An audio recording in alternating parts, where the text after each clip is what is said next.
Moi! Mä näytän teille mitä mä sain mun pojalla.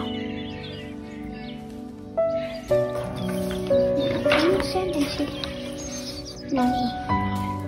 Amaldoni. Sitten päässä laskut. Mä en muista mikä näissä kysyttiin.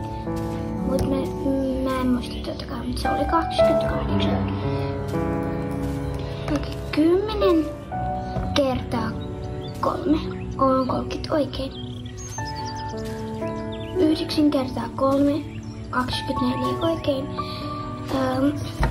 8 kertaa 3 oikein. Okei, nämä kaikki on ihan väärät. Ihan väärin. Ja sitten... Ei kun, nää on ihan oikein. Mut toi 3 ei ole. Tai siis niinku silleen, en mä ymmärrä tätä. Mut 7 kertaa 5 on 35. 8 kertaa 2 on 16. Oho. Mä tein semmonen, että 3 kertaa 3 plus 5.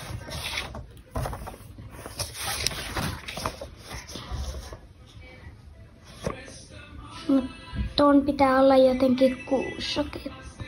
Mut sit tää on ihan oikein.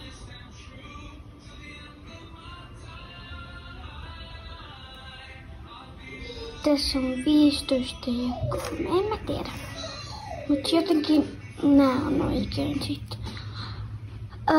Nää kaikki on ihan oikein, nää kaikki on ihan oikein. Nää kaikki on ihan oikein. Tää on oikein. Tämä 2 mä en ymmärrä. Mutta tästä kun sain 3. Tässä. Nää on ihan oikein. 3. Tässä. Mä en osannut yhtään, paitsi toi. Ton piti olla 8, mä laitoin 9. Ton piti olla 6, mä laitoin 2. Ton piti olla 12. Mä laitoin 1. Ja sitten mä sain 2 pisteitä päässälaskuissa sitten. Perustehtävät sain 10,5, sitten 8 ja sitten kaikki.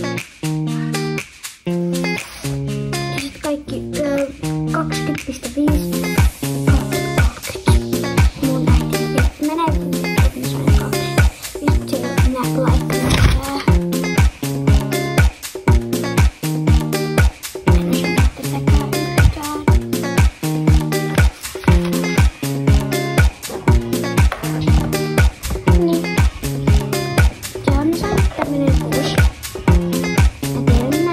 Vauvaa. Tää on niin ihana. Mä piirsin tonne ihan pikkusen. Ja heippa! Nähdään toisella videolla joku muu kerta.